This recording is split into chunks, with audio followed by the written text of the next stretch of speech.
Welcome to another episode of the Peak Potential Success Show. My name is Fong. I'm an entrepreneur, business strategist, real estate investor, speaker, and also a best-selling author. And every single day, I help others unlock the potentials and guide them to succeed. Today, I have an amazing guest. This is somebody I've had the honor and the privilege to share a virtual stage with at a leadership summit, and she was absolutely incredible. Had lots of great tips, advice, and also a lot of great knowledge as well. She is a very passionate business coach and also an expert in sales. She coaches in sales as well. She loves empowering small businesses to grow their confidence, grow their businesses, and also grow their personal potential as well. She has been featured on radio and been asked to be keynote speakers, and also been speaking all over the place and done an amazing job at that as well. She's an award winner. She's worked with some big brands, big companies like Pfizer and Campbell's and also Playtex. So please welcome executive coach, sales expert, Ms. Shawna Quigley. What an amazing introduction. Thank you, Fong. I really appreciate that. Awesome. Well, I'm a little humbled that, wow, I feel like there's high expectations for our conversation today now. It's always good to have you, and it's always good to have amazing people like yourself here. So thank you very much for being here. Thank you. I'm excited to spend this time with you. Well, for lots of people who don't know exactly who you are, you're Yes. an amazing business coach and also a sales expert. So tell us how you got to become that amazing sales coach. Well, I would say, the simplest part is I spent my entire career in sales, and I spent time in consumer packaged goods throughout my whole career. So what is consumer packaged goods? As you mentioned, Campbell's, Playtex. So really large organizations who are very focused, very process driven, very structured, tremendous amount of training and education through that. And I got to have that experience through that. And in that, I had over 15 roles in 25 years and rose up to level of director, managed sales teams right across Canada. So that, I guess if I'm an expert, that's part and parcel of it. I think the other part of becoming an expert is that commitment to learning and the constant growing and cultivating that skill. And I left my corporate career, began Quigley Coaching, which you sort of mentioned, 3 years ago. And since then, I've contracted for the Canadian Professional Sales Association for the last 3 years as one of their instructors. I'm a certified sales leader with them.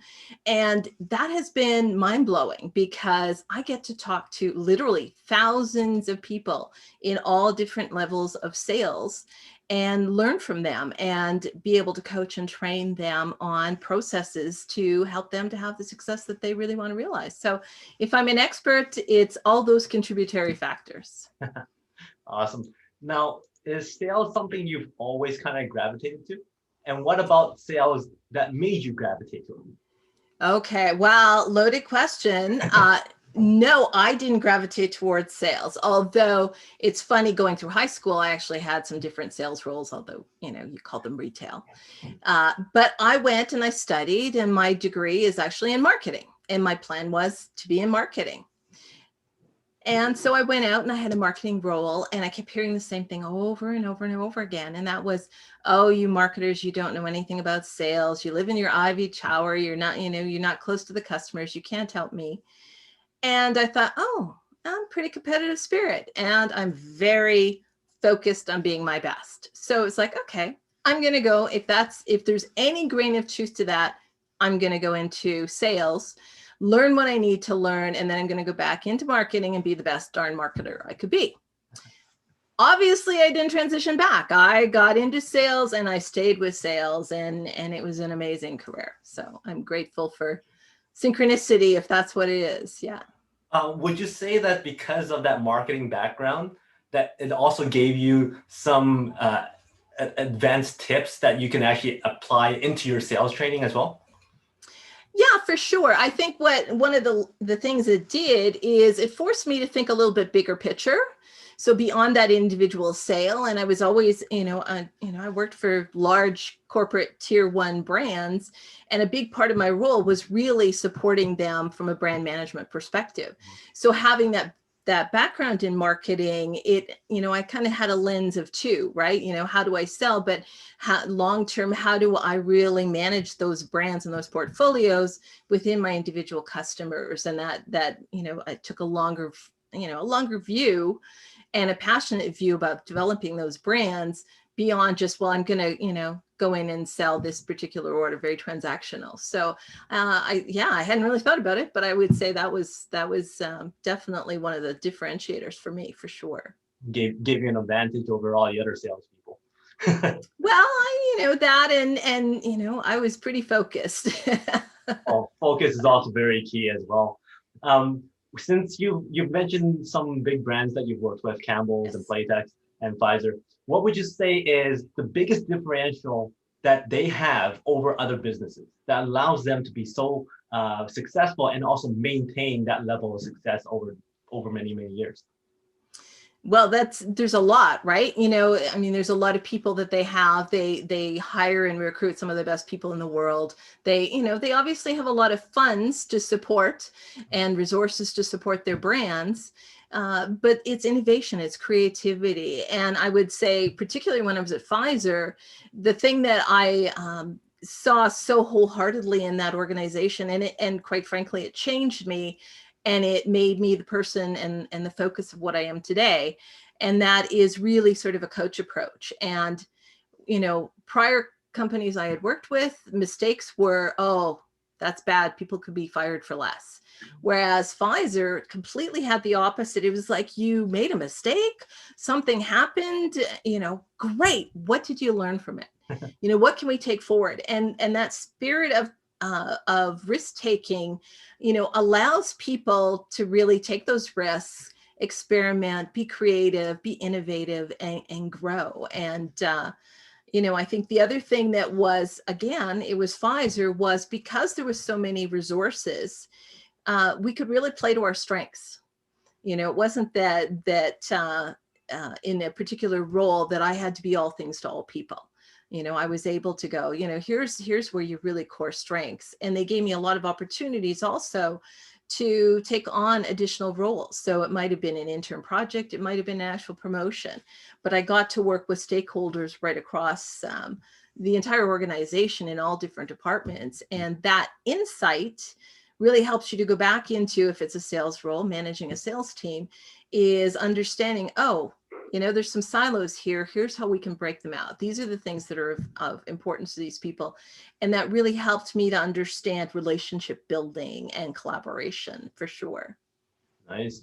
When it comes to sales, there's a lot of people that hears the word sales and go, not for me. That's such a dirty word. I cringe every time I hear it. So to stay away, I don't want to be anywhere near it.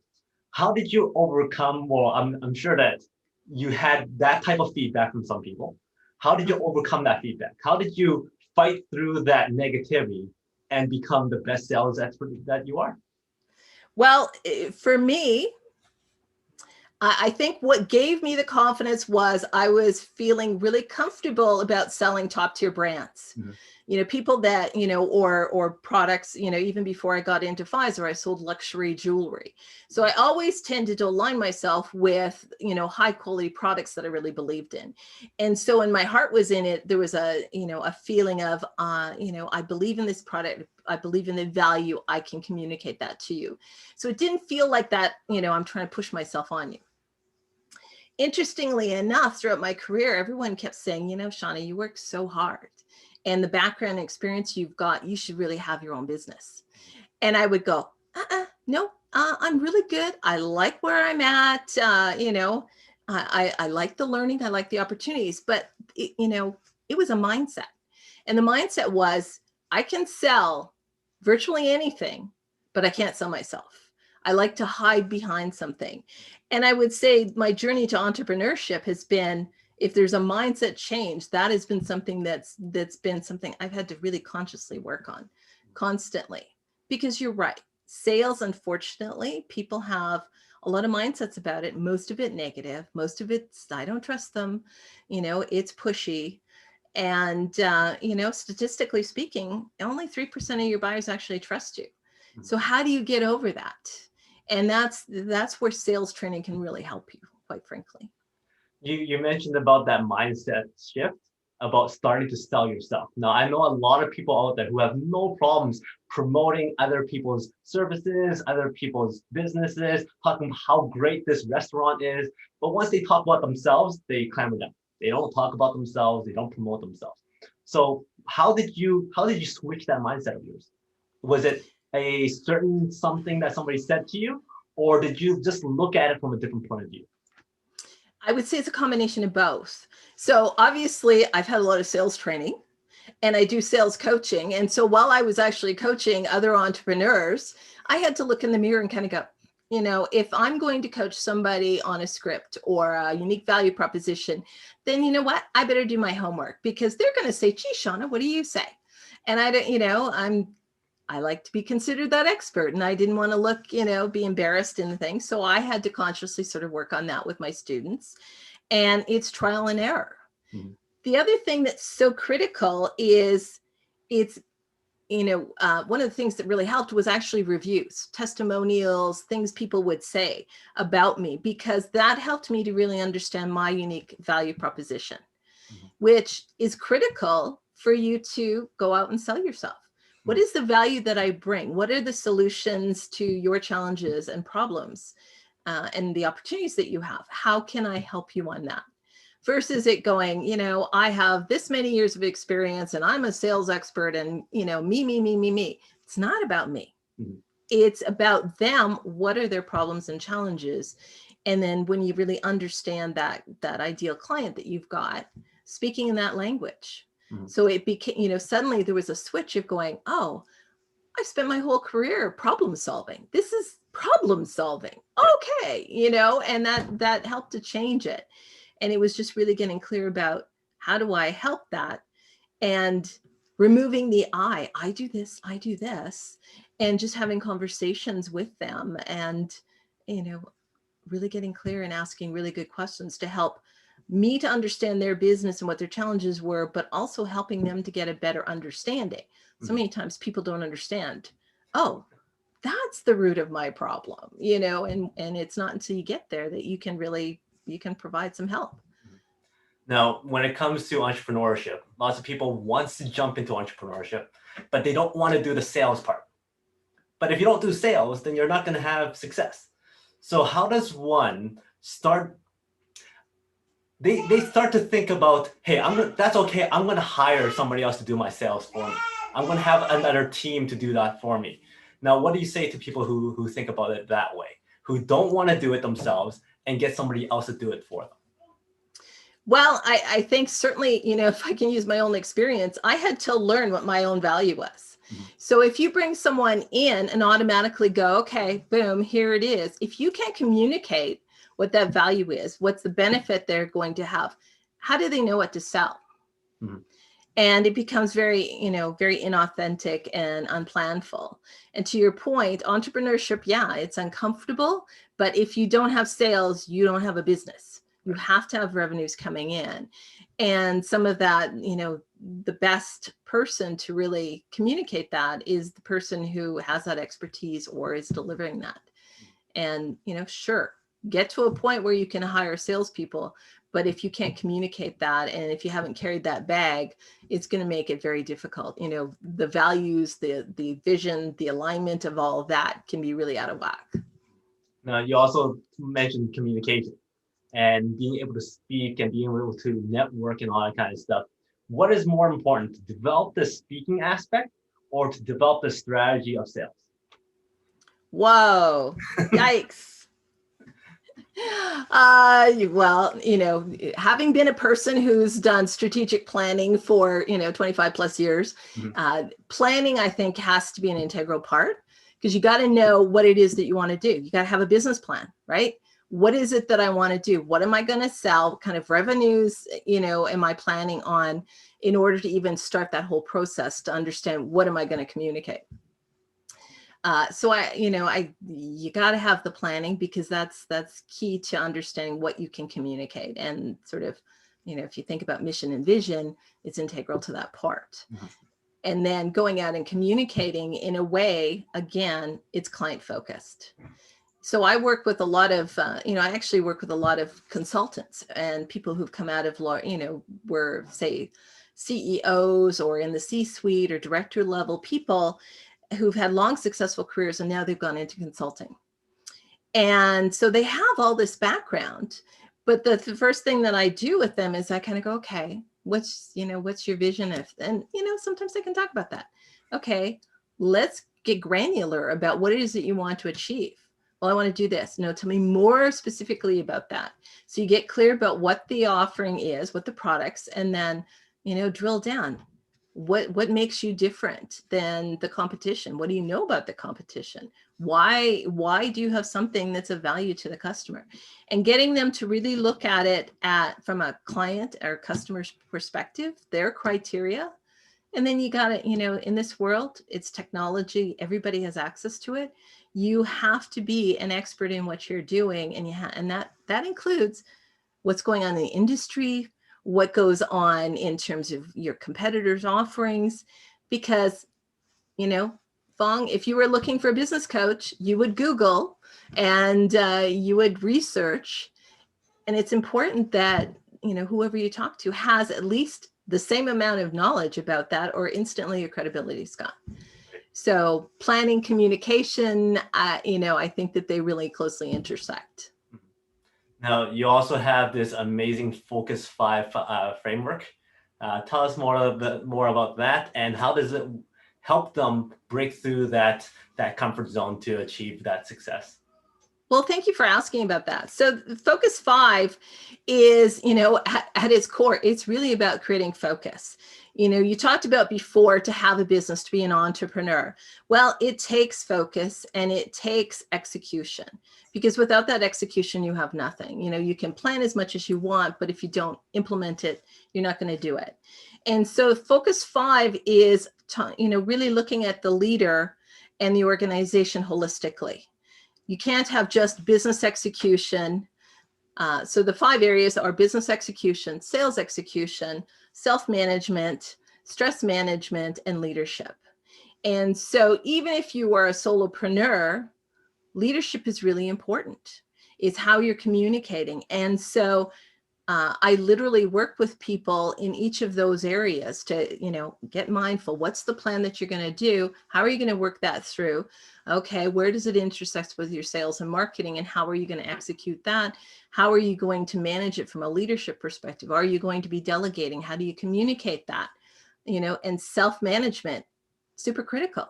Mm-hmm. If you do not know, how to run your day, if you're not really productive, if you're not planning for it, if you're not planning for those mindsets that are going to get in your way, where you kind of go, yeah, I don't like going out and selling, so I'm just going to procrastinate. And, I'm going to write a blog, but it's taken me all week to write that blog. So there's, mindsets, training, all of that are all cohesively brought in to, holistically support the organization and the business owner itself in all of those areas. Now, you mentioned a few times about having that mindset shift, being able to practice, apply that stuff, and also having that coach who's able to help you, guide you along to break through those challenges and whatnot. Now, for somebody like yourself, I'm sure that you've had your mentors, your coaches, who's been able to guide you along to get you towards the success that you've gotten. What would you say is the biggest and most valuable advice that you've gotten to get you to where you are? Gee, that's a loaded question. There's been so much, but I'm going to give you an answer that has been really pinnacle in my life. And it sort of has been a bit of a guidepost in terms of taking me from where I was then to where I am now, both from a mindset and becoming the leader and the business person that I have become. And if I can tell it to you in a bit of a story, I hope that's okay. So this is a good, at least 25 years ago. I was going to a national sales meeting. I myself was winning some awards. My staff were receiving the top salespeople in the organization. One would think I was pretty excited to go to that sales meeting, but I wasn't. Mm-hmm. I was exhausted. I was burnt out. I was frustrated, and I felt really empty. And I would look at others and I would go, they're happy. They have a life, and different types of things. And I was judging myself and coming up really harshly. So I'm in the airport and the flight was delayed by 3 hours. And that was the best gift in the world, because a person that was on that flight happened to be a motivational speaker who specialized in peak achievers. And we happened to sit down next to one another, and that 3 hours melted away abruptly because he started a conversation with me and caught my attention completely. And in that conversation, he talked a lot about peak achievers, which he helped me identify. I was one of them. And he said, peak achievers are abnormally normal. And he said, Shawna, what you're experiencing is abnormally normal. And I thought, it was like this intense weight came off my shoulder, because I started to stop, trying to judge myself against everybody else, and started to have a mindset of, what, I'm hardwired differently. The other thing that he said was such a gift in that, and really goes to this, it's okay, you're normal, was the fact that peak achievers have chronic self-esteem issues and self-confidence. And I kind of went, what? That just doesn't make sense to me. And he goes, oh, but think about it, Sean. He says, these are people who are characteristically always performing at their best, constantly improving and striving. And, December 31st, greatest day. They're celebrating, monumental year. They get up January 1st and it's like, oh my gosh, I don't think that I can do this again. So there's this stress and anxiety of constant performing that comes into it. And, it's a direct link to the confidence, the anxiety, the exhaustion and the burnout. So I would say that's some of the best advice a coach gave me was, what? You're abnormally normal. And, learn from this that you need to take care of you. Mm-hmm. And that was a sort of a guidepost for me to start to go, oh, and it really funneled into how much confidence is a part of all the work that I do. Immediately that was something I focused with any of my employees, was really trying to pull out that confidence, help them to see themselves and not evaluate themselves, focusing on their strengths. So I would say that's not probably an answer you expected, but that's the one I'm giving you today. Oh, that's good. It's awesome. You talked about how you need to de-stress. Yes. And you've also said that's one of the focus 5.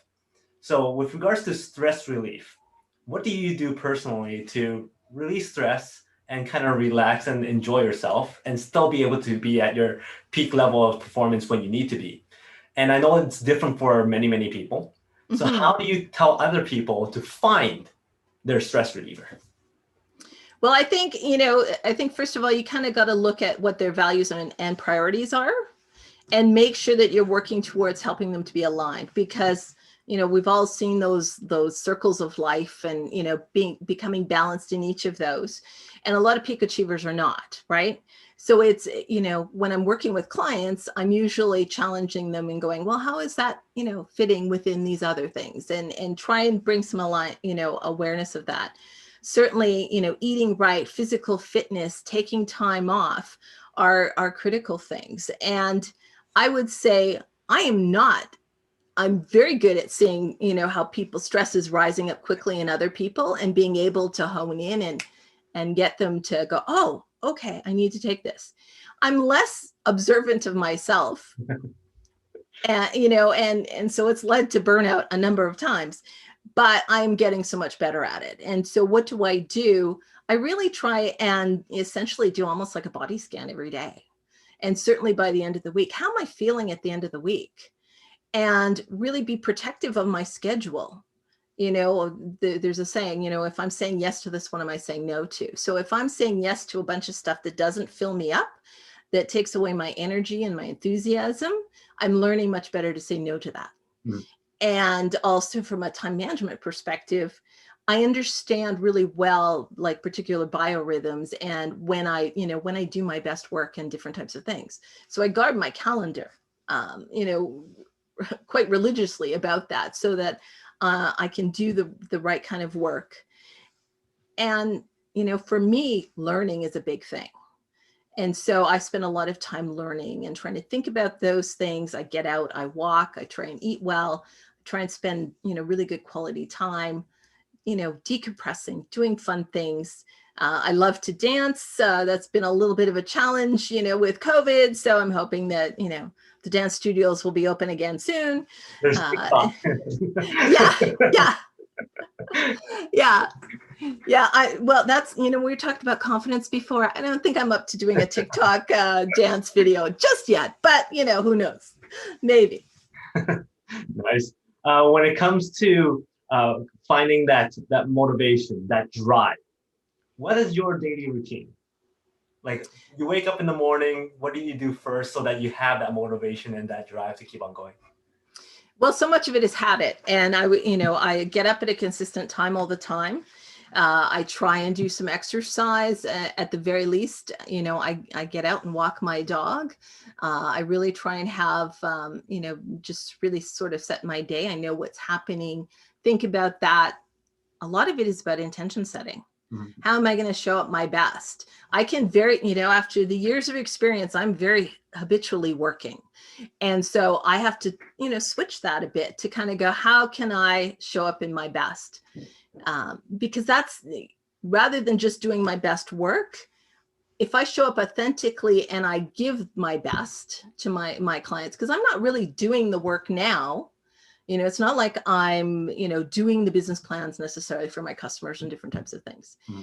but I'm really setting that intention of being what they need me to be, rather than set aside a judgment of this is what they need, but asking those questions. And so it's a lot of it's intentional setting. It's about, I have goals each and every day. I have a plan of what I want to do. And I really try and reward myself as well. What happened with that? Mm-hmm. And something that may seem a little weird, and it just popped into my head, but, I think happiness comes from it, within. And I don't think it was something I ever consciously thought of. And that's, when I transitioned 4 years ago in my corporate career, I realized I wasn't really satisfied. And, there was something lacking. And, over the course of about a year, it took me literally a year to sort of slough off that corporate image and be focused on myself versus focused in on the corporation. Mm-hmm. And in that learning, I really started to go, what's really important to me, and come back to my alignment of my values in that, and what really makes me happy, and supporting others to be successful in however, whether it's their business or their personal life, whatever, and see them connect with what I've told them. So it's not just be successful, but when your self-confidence comes up and you're really excited and feel fulfilled in what you're doing, it just radiates out of you, right? Yeah. And so I now consciously go, how can I radiate? And so I'll go by the mirror and I'll just, try and feel what's in me. And that may sound really hokey, but I can tell you, like, I've connected with my joy in quite a profound way, really, in probably the last 3 months. Mm-hmm. Wow.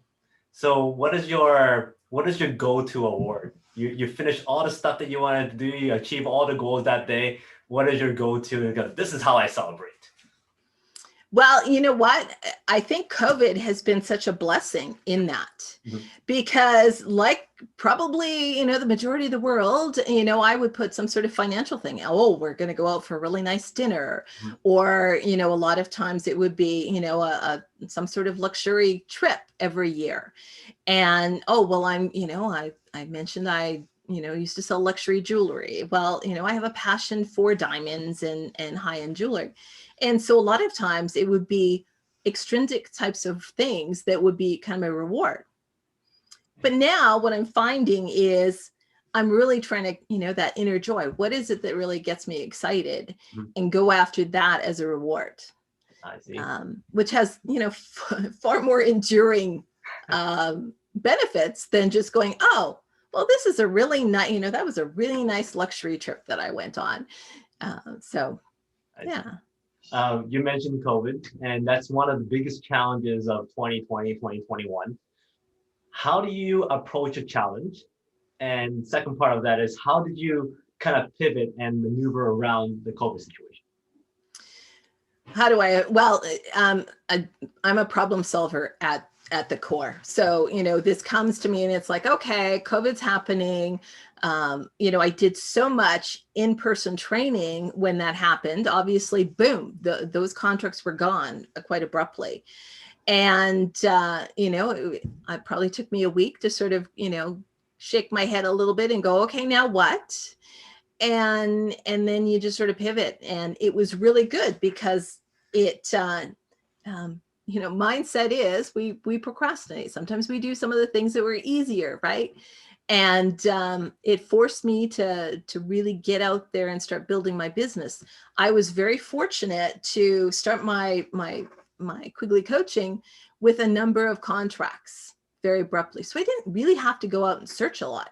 Now all of a sudden it's like, oh, I really have to get clear about my business model and I need to get out and do that. So it gave me the gift of the time to do that and the focus. And, it was a great opportunity for me. And so much now is done remotely.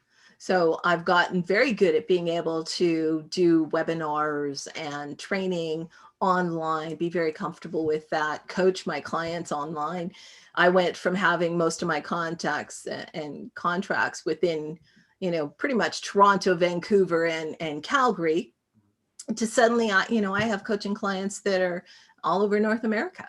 Awesome. And so it's pretty exciting. And it was just, it's just going, okay, things are a little bit differently. Now what? How, the so what in that is, okay, how do I do what I do, still add value within this new context? And then, that's any leader, any small business owner needs to have that adaptability. Mm-hmm. When it comes to small business owners and people who wants to jump into business, what would you say the first 5 steps for those people to be? 5 steps. Okay. Well, I would say I could say 20. I figured I would shrink it down to the first 5 steps just to keep make it a priority. Okay. No.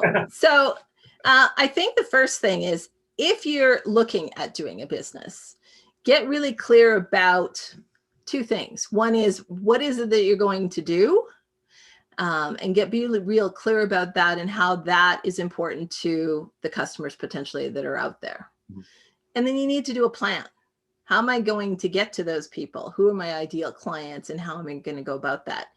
The other thing is, so I don't know if that's 2 or 3, but I'm winging it here.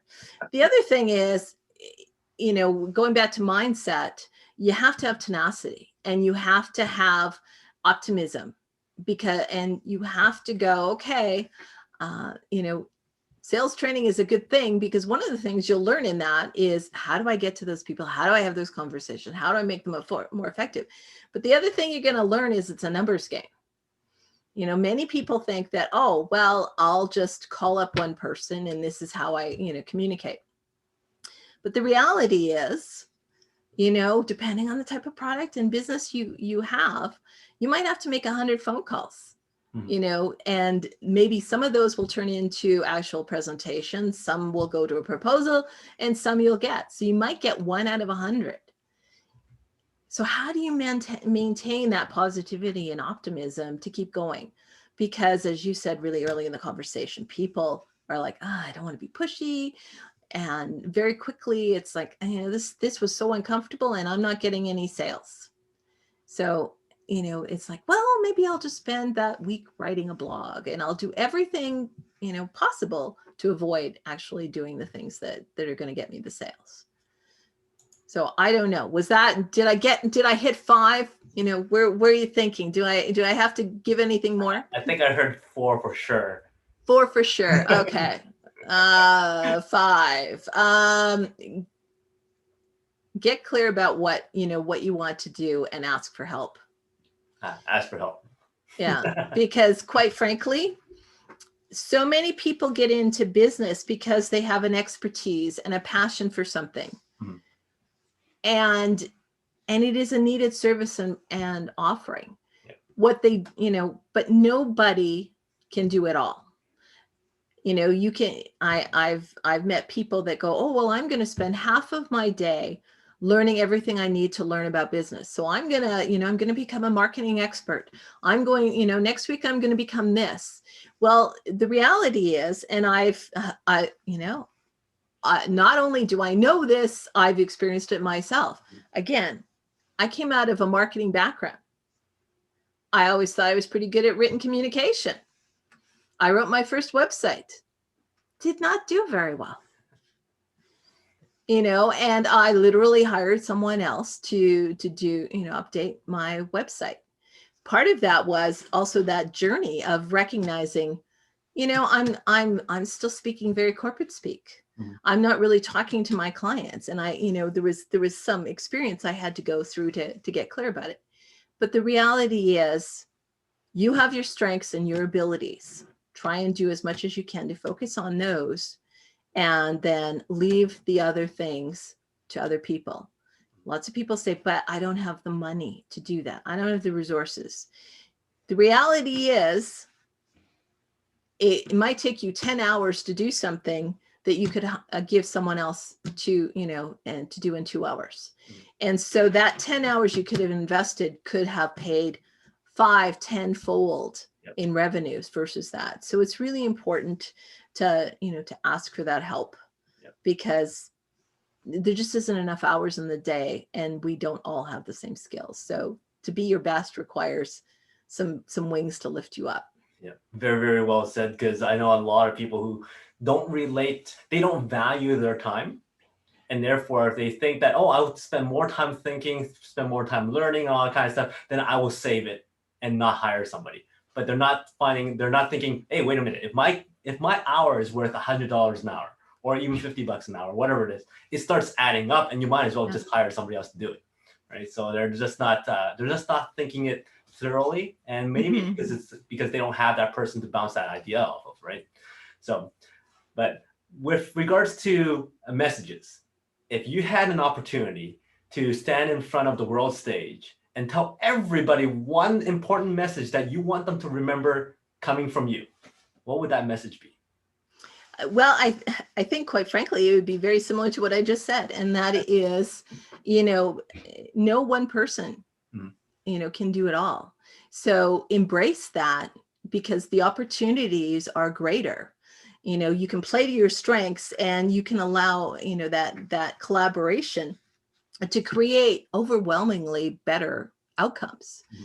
And that lifts everybody up. So if you have a sales force, again, or an entire team, by being willing to accept that not everybody can do everything, but come to the table collaboratively, it's amazing the innovation and creativity that can happen, and where you can take it to. If you just let go of, I have to own everything, I have to be the expert of everything, and be willing to take that help. And some of that help is from people like me, who's, let me help you with your sales processes. Let me help you with understanding sales. Let me help you understand business processes so that you can take your business to where you want it to be. Awesome. Very well said. Now, before I let you go, I have 5 quick questions for you. Just answer them quick. Okay. All right. You're stuck on a long road trip. Okay. And in that car plays only one song over and over and over again. What song would you not mind listening to for hours at a time?